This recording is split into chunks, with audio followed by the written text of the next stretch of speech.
नमस्कार दोस्तों, आप सभी का स्वागत है आज की इस वीडियो में, जिसे अपन स्टार्ट करने जा रहे हैं क्लास 12th का chapter number 10th microbes in human welfare. पिछली वीडियो के अंदर अपन microbes and microbes in household product discuss कर चुके हैं। आज का अपना टॉपिक रहेगा माइक्रोब्स इन इंडस्ट्रियल प्रोडक्ट। अब माइक्रोब्स तो आप जानते ही हैं, स्मॉलेस्ट लिविंग ऑर्गेनिज्म। इनका यूज़ किया जाएगा इंडस्ट्रीज़ के अंदर और इनसे कुछ प्रोडक्ट का फॉर्मेशन कराया जाएगा, जैसे कि beverage, antibiotics, organic acid, enzyme और बायो एक्टिव मॉलिक्यूल्स का फॉर्मेशन किया जाएगा माइक्रोब्स को इंडस्ट्रीज़ के अंदर यूज़ करके। अब इंडस्ट्रीज़ के अंदर अपन इनको क्या करेंगे, प्रोडक्शन करवाएंगे किनका, एंटीबायोटिक्स, एंजाइम, ऑर्गेनिक एसिड का। तो माइक्रोब्स के ग्रोइंग के लिए बहुत बड़े वेसल्स की ज़रूरत पड़ती है, जिनको अपन क्या बोलते हैं, फर्मेंटर बोलते हैं। समझ में आया? मतलब कि अगर अपन को इंडस्ट्री लेवल पे प्रोडक्शन करवाना है तो काफ़ी लार्ज अमाउंट में प्रोडक्शन करवाना पड़ेगा, और लार्ज अमाउंट में प्रोडक्शन करवाने के लिए लार्ज वेसल्स की ज़रूरत होती हैं, और जो लार्ज वेसल्स होते हैं उनको क्या बोला जाता है, फर्मेंटर बोला जाता है। तो अपन फर्स्ट देखने जा रहे हैं एल्कोहल, किसके अंदर, माइक्रोब्स इन इंडस्ट्रियल प्रोडक्ट के अंदर। मतलब कि एल्कोहल का प्रोडक्शन कैसे हुआ माइक्रोब्स को यूज़ करके इंडस्ट्री के अंदर। तो देखिए, एल्कोहल के प्रोडक्शन के लिए अपन को क्या ज़रूरत होती है, एल्कोहल के प्रोडक्शन के लिए ग्लूकोज की ज़रूरत होती है, और उस ग्लूकोज को जाइमेज एंजाइम की प्रेजेंस में क्या कर दिया जाता है, एथेनॉल के अंदर कन्वर्ट कर दिया जाता है, जिसके बाद कार्बन डाइऑक्साइड भी रिलीज़ कर दी जाती है। ठीक है, तो एल्कोहल का प्रोडक्शन कुछ इस तरीके से होता है। ठीक है, अब देखिए, जो यीस्ट होता है, यीस्ट का काम होता है एक तो ब्रेड का फॉर्मेशन करना और दूसरा बियर का फॉर्मेशन करना। ठीक है, बियर और ब्रेड का जो फॉर्मेशन होता है वो यीस्ट से होता है। कौन से यीस्ट के थ्रू होता है, सार्कोमाइसिस सार्वेसी। यीस्ट का नाम है सार्कोमाइसिस सार्वेसी। स्पेशली यीस्ट का यूज़ करके ब्रेड का फॉर्मेशन किया जाता है। स्पेशली यीस्ट को यूज़ करके ब्रेड का फॉर्मेशन किया जाता है, लेकिन बियर्स का भी फॉर्मेशन किया जाता है। और जो यीस्ट है जिसका नाम अभी अपन ने बताया सार्कोमाइसिस सार्वेसी, इससे स्पेशली ब्रेड का फॉर्मेशन किया जाता है। तो इस यीस्ट को ब्रेवर्स यीस्ट भी बोला जाता है। कौन सा यीस्ट बोला जाता है, ब्रेवर्स यीस्ट भी बोला जाता है। क्यों बोला जाता है, क्योंकि ये स्पेशली ब्रेड का फॉर्मेशन करता है, इसलिए। अभी अपन ने देखा कि जाइमेज की प्रेजेंस में ग्लूकोज को और फ्रक्टोज को कन्वर्ट किया जाता है एथेनॉल के अंदर। ठीक है, तो क्या किसका फॉर्मेशन हो जाता है, एल्कोहल का फॉर्मेशन हो जाता है। अब जो एल्कोहल होती है वो एल्कोहल दो प्रकार की होती है, फिर टू काइंड्स की एल्कोहल्स होती हैं। जो एल्कोहल होती हैं एल्कोहल, वो दो काइंड की होती है। Alcohol are two types. कौन कौन सी, फर्स्ट जो है वो डिस्टिल्ड एल्कोहल है, डिस्टिल्ड एल्कोहल। और जो नेक्स्ट है वो कौन सी है, विदाउट डिस्टिल। डिस्टिल से आप समझ रहे हैं, वाटर, एक तो वाटर मिला हुआ होगा और एक दूसरा जो रहेगा वो बिना वाटर के रहेगा। ठीक है, जो डिस्टिल्ड एल्कोहल है उसके अंदर एल्कोहल की जो कंसंट्रेशन होगी वो हाई होगी, और जो विदाउट डिस्टिल है उसकी क्या होगी, एल्कोहल कंसंट्रेशन लेस होगी। इसका एग्जांपल, विदाउट डिस्टिलेशन एल्कोहल का जो एग्जांपल है बियर और वाइन है। बियर और वाइन के अंदर लेस कंसंट्रेशन होती है किसकी, एल्कोहल की। और विस्की, वोडका, रम, ब्रांडी, ये ऐसे प्रोडक्ट हैं जिनके अंदर एल्कोहल की कंसंट्रेशन हाई होती है, इसलिए इसको क्या बोला है अपन ने, डिस्टिल्ड एल्कोहल। और बियर और वाइन के अंदर कैसी होती है, लेस एल्कोहल कंसंट्रेशन होती है। फर्स्ट अपन ने बात कर ली एल्कोहल की। ठीक है, इसके बाद में यीस्ट का भी अपन ने देख लिया कि यीस्ट बियर और ब्रेड दोनों बनाता है। इसके बाद में एंटीबायोटिक्स अपन देखते हैं। फर्स्ट अपना था ब्रेवेज एल्कोहल, सेकंड है एंटीबायोटिक्स। सेकंड है एंटीबायोटिक्स। अब देखो antibiotics, anti plus biotics, anti means against और biotics means life. Antibiotics are the chemical against metabolic product of microbes and used to kill or inhibit the growth of microbes। Antibiotics क्या है? Chemically against है किसके? Metabolic product, जो भी microbes का metabolic product है उसके क्या है? केमिकली अगेंस्ट है, ठीक है। जो कि क्या करता है? Inhibit the growth of microbes, जो माइक्रोब्स की ग्रोथ है। कोई भी माइक्रोब्स है जो कि डिजीज़ कोज कर रहा है, वो आपके अंदर ग्रोथ कर रहा है, और अगर आप एंटीबायोटिक ले लेते हैं उसके अगेंस्ट, तो वो क्या कर देता है? एंटीबायोटिक क्या कर देता है? इनहिबिट कर देता है ग्रोथ को। किसकी ग्रोथ को? माइक्रोब्स की ग्रोथ को इनहिबिट कर देगा, ठीक है, जिसको अपन क्या बोलते हैं? एंटीबायोटिक्स। ठीक है, यहाँ तक समझ में आ गया। अब एंटीबायोटिक्स जो टर्म है, एंटीबायोटिक जो टर्म है वो किसके द्वारा दी गई है? Waksman. Antibiotic term is given by Waksman and antibiotic is discovered by Alexander Fleming. Alexander Fleming का नाम आपको ध्यान रखना है, जिसने फर्स्ट एंटीबायोटिक्स को क्या किया था? डिस्कवर किया था। अभी अपन ये भी देखेंगे कि अलेक्जेंडर फ्लेमिंग ने कौन सी एंटीबायोटिक्स को डिस्कवर किया था और किस तरीके से उन्होंने एंटीबायोटिक को डिस्कवर किया। तो जो फर्स्ट एंटीबायोटिक डिस्कवर की गई थी अलेक्जेंडर फ्लेमिंग के थ्रू, वो कौन सी थी? पेनिसिलिन थी। कौन सी थी? पेनिसिलिन। तो इसको ध्यान रखना है कि जो एंटीबायोटिक्स थी, first antibiotic is penicillin, discovered by Alexander Fleming, ठीक है। किससे की गई थी? बाय स्ट्रेप्टोकोकस बैक्टीरिया से। स्ट्रेप्टोकोकस बैक्टीरिया से पेनिसिलिन की खोज की गई थी, पेनिसिलिन की डिस्कवरी की गई थी। किसके थ्रू? कौन थे वो साइंटिस्ट? अलेक्जेंडर फ्लेमिंग, ठीक है। और कब की गई थी? 1928 के अंदर, ठीक है। ये डेट भी आप याद रख सकते हैं कि जो एंटीबायोटिक्स का जो डिस्कवर किया गया था पेनिसिलिन, वो 1928 के अंदर किया गया था अलेक्जेंडर फ्लेमिंग के थ्रू। अब जैसा कि मैंने बोला था कि अपन ये भी देखेंगे कि कैसे उन्होंने डिस्कवरी की थी पेनिसिलिन की, तो चलिए देखते हैं। तो उन्होंने क्या किया था? स्ट्रेप्टोकोकस बैक्टीरिया पे वो काम कर रहे थे। स्ट्रेप्टोकोकस बैक्टीरिया पे वो काम कर रहे थे। उनकी जो वाच डिस्क थी, जिसको अपन बोल सकते हैं वाच डिस्क, जिस पे एक्सपेरिमेंट वो कर रहे थे, तो उनको वो अनवॉश करके बिना धोए वो चले गए थे, ठीक है। इसके बाद में उन्होंने नेक्स्ट डे आकर देखा तो उनका जो बैक्टीरिया था वो क्या था? ग्रोथ नहीं कर रहा था। ग्रोथ क्यों नहीं कर रहा था? पेनिसिलिन फंगस की वजह से। अब पेनिसिलिन क्या है? यहाँ पे फंगस है। तो पेनिसिलिन का डिपोजिशन हो गया किसके ऊपर?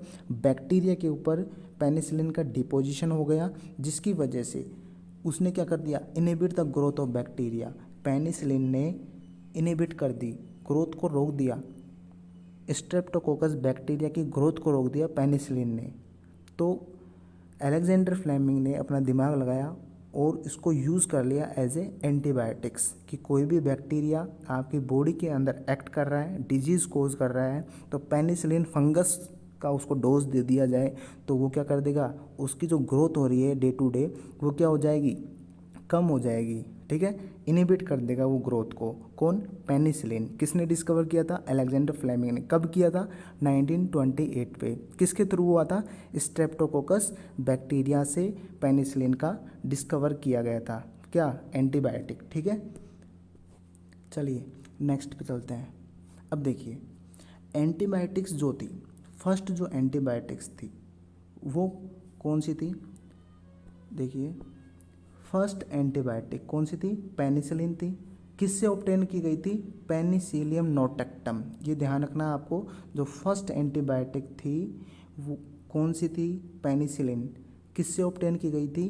पेनिसिलियम नोटेक्टम, ठीक है। ये ध्यान रखना है कि first antibiotics penicillin is obtained by या फिर ऑब्टेन्ड फ्रॉम पेनिसिलियम नोटेक्टम, ठीक है। अब इन दिनों जो पेनिसिलियम है, पेनिसिलिन है, एंटीबायोटिक जो है फर्स्ट एंटीबायोटिक्स, वो किससे डिस्कवर की जाती है या फिर किससे ऑब्टेन की जाती है?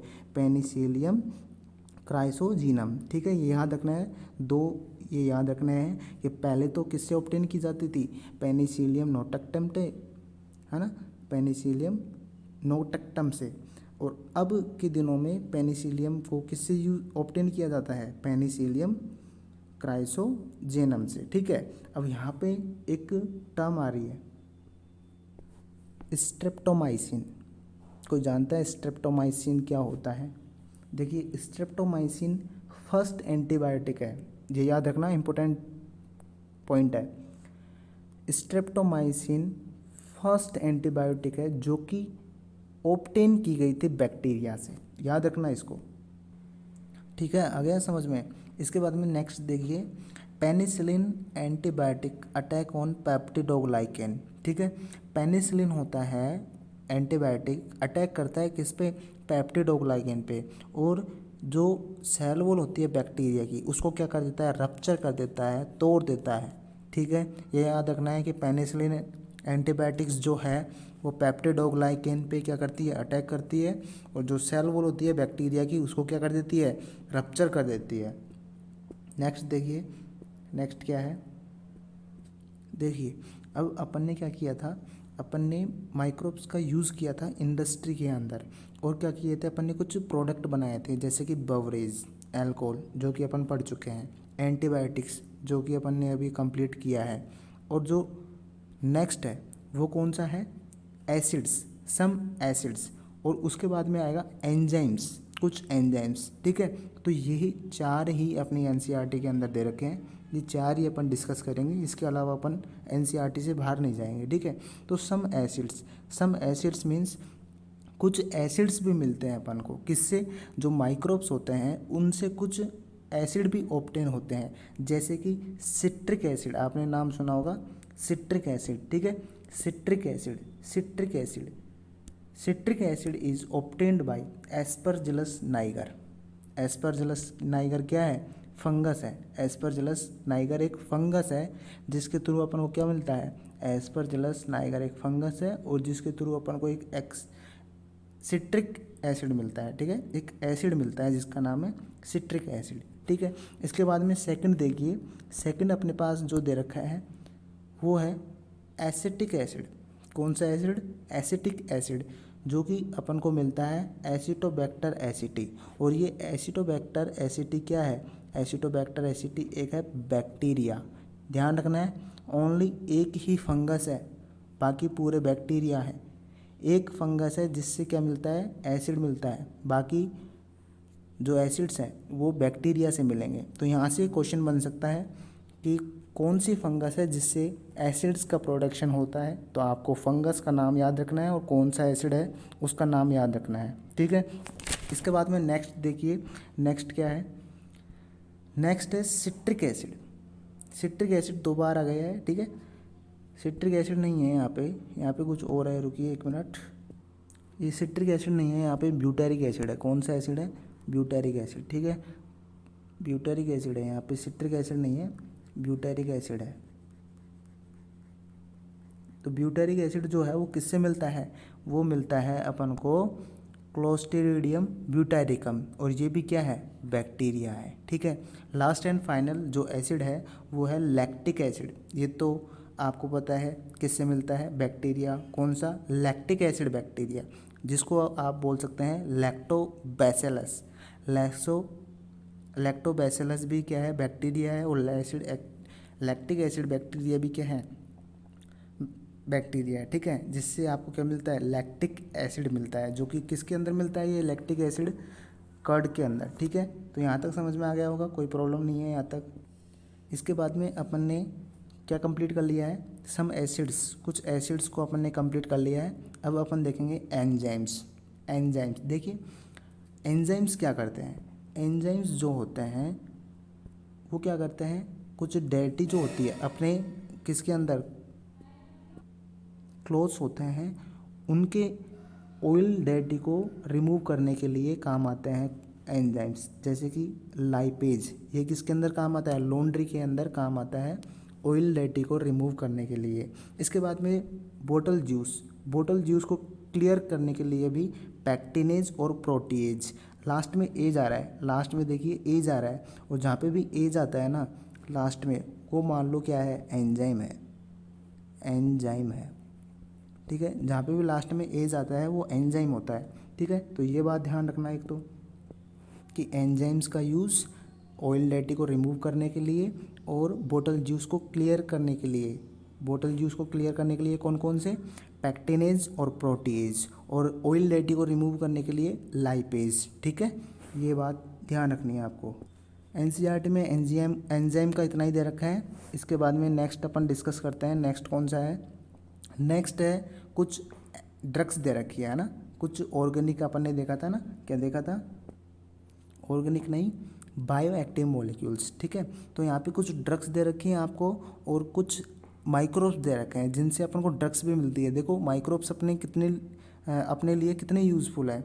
अपन को ड्रग्स भी दे रहे हैं, एंजाइम्स भी दे रहे हैं, एंटीबायोटिक्स भी दे रहे हैं, फिर भी अपन क्या सोचते हैं कि जो माइक्रोब्स है वो क्या करते हैं अपने लिए, कुछ नहीं है ना, बेफालतू में भगवान ने इनको बनाया है। ऐसा नहीं है, हर चीज़ का उपयोग है। ठीक है, हर चीज़ का क्या है मतलब है।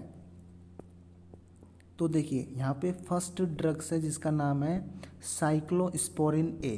क्या नाम है, साइक्लोस्पोरिन ए। अब साइक्लोस्पोरिन ए है, इसका वर्क तो मैं आपको बताऊंगा ही, इसके साथ साथ सोर्स देख लीजिए इसका कि कहाँ पे ये आपको मिलेगा।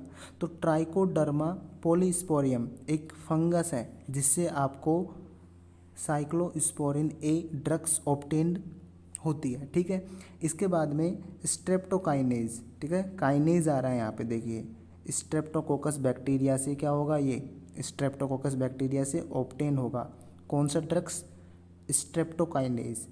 ठीक है, इसके बाद में लास्ट जो है वो है स्टेटिन। स्टेटिन आपको कहाँ से मिलेगा, मोनोकोकस परपुलरिस। ये क्या है, यीस्ट है, ये फंगस है, ये यीस्ट है। तो ये ध्यान रखना कि मोनोकस परपुलिस से आपको स्टेटिन मिलेगा और स्ट्रेप्टोकोकस बैक्टीरिया से स्ट्रेप्टोकाइनेज मिलेगा और ट्राइकोडर्मा पॉलीस्पोरियम से आपको क्या मिलेगा, साइक्लोस्पोरिन ए। और ये सब क्या है, ये जो आपको दिख रहे हैं ये तो हैं ड्रग्स और ये है इनके सोर्स जहाँ से ऑब्टेन की जाती है। ठीक है, अब देखिए मैं आपको बताऊंगा साइक्लोस्पोरिन ए।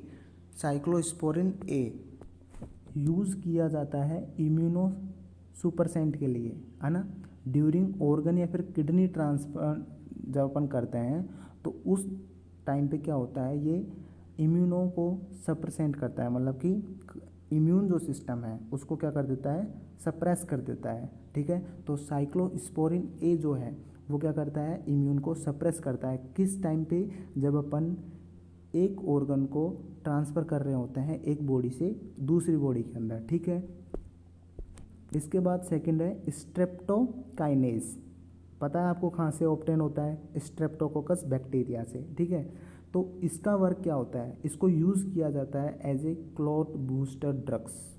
आपको पता है ब्लड वेसल्स के अंदर क्या होता है, क्लॉट का डिपोजिशन हो जाता है, तो ये जो ड्रग्स है उस क्लॉट को हटाने के लिए काम आता है। ठीक है, और अगर आप क्लॉट को नहीं हटाओगे तो किसका कारण बन सकता है, वो हार्ट अटैक का कारण बन सकता है। ठीक है, तो जो स्ट्रेप्टोकाइनेज है ड्रग्स यूज़ की जाती है किसके लिए, क्लॉट बूस्टर से, क्लॉट बूस्टर ड्रग्स। ठीक है, स्ट्रेप्टोकाइनेज। इसके बाद में आती है लास्ट स्टेटिन। कौन सी, स्टेटिन। स्टेटिन आपको पता है किस लिए यूज़ की जाती है, कोलेस्ट्रॉल लोअरिंग, कोलेस्ट्रॉल को कम करने के लिए। किसके अंदर, कोलेस्ट्रॉल किसके अंदर होता है, ब्लड के अंदर। तो statin used for cholesterol lowering agent in blood. तो ये आपको याद रखना है, तीनों का इम्पोर्टेंट है। ठीक है, ड्रग्स कौन कौन सी हैं, किससे यूज़ की जाती हैं, ठीक है, और किससे ऑब्टेन की जाती है और इनका यूज़ क्या है। ठीक है, ये अपनी एनसीईआरटी में क्लियरली मेंशन है। सो क्वेश्चंस यहाँ से बन सकते हैं, तो आपको ये याद रखना है। ठीक है, तो देखिए एक बार अपन रिवाइज कर लेते हैं स्टार्टिंग से अपन ने क्या क्या देखा है इस वीडियो के अंदर। फर्स्ट ऑफ ऑल अपन ने देखा था बवरेज, माइक्रोब्स का यूज़ करेंगे इंडस्ट्री के अंदर, तो अल्कोहल का, एंटीबायोटिक्स का, है ना, ड्रग्स का, कुछ एंजाइम्स का प्रोडक्शन करते हैं। तो अभी अपन ने ये सब डिटेल में देख लिए हैं। अब देखिए आगे क्या है, अब आगे जो अपन पढ़ेंगे, अपन ने 3 टॉपिक डिस्कस कर लिए हैं, microbes in household product, है ना, और microbes in industrial product. Next जो वीडियो जो अपना रहेगा माइक्रोब्स इन सीवेज ट्रीटमेंट के ऊपर रहेगा। माइक्रोब्स सीवेज ट्रीटमेंट्स के लिए भी यूज़ किए जाते हैं, ठीक है। तो नेक्स्ट वीडियो बहुत ही जल्द आएगा, माइक्रोब्स इन सीवेज ट्रीटमेंट उसका टॉपिक रहेगा। So thank you. If you like this session, like, share and subscribe with your friends. Thank you so much and keep watching. Thank you.